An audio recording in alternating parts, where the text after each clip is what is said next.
Joe Farrell, commissioned by Adam Wedge, held off the challenge of Ballyoptic and Tom Bellamy to win the Scottish Grand National after a photo finish. The 33-1 opportunity led approaching the last fence at the 4-mile evaluation at Ayr, but then made a slight mistake.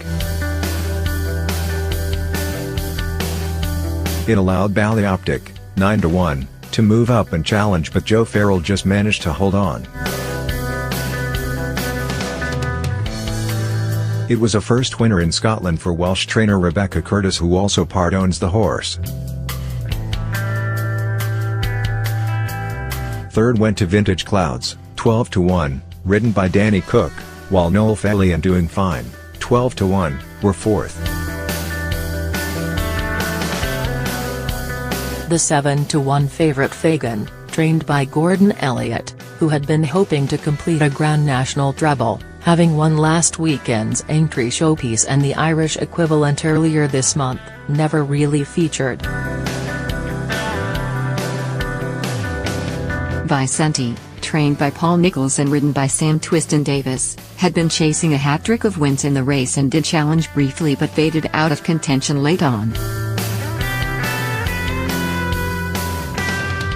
It has been a tough campaign for Curtis, who is winning just her 9th race of the season and has blamed her recent lack of success on a number of factors, including horses being removed from her charge and domestic problems. We've had a difficult season. I thought it was a big ask. He's still a novice for a big race like that, but I knew he'd stay all day, said the Pembrokeshire-based trainer. He wanted a bit better ground, so that was brilliant. He idled at the end in front. If he'd have got beaten on the line, I'd have been gutted. Watching it, I thought he had held on. I hoped he had. I own a quarter of him. I bought him quite cheaply out of John Ferguson's sale. He had broken down on both his front legs. I took a chance with him and thankfully he's won a big race. It's all paid off.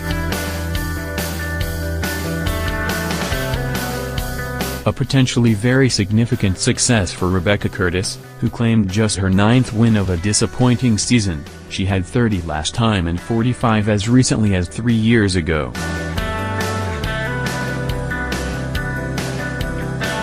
Winning part owner Mark Sherwood suggested they run to try to put the Curtis team back on the map, which is exactly what Joe Farrell and Adam Wedge did in the second breathless finish to a Grand National in a week, after Tiger Roll and pleasant company at Aintree.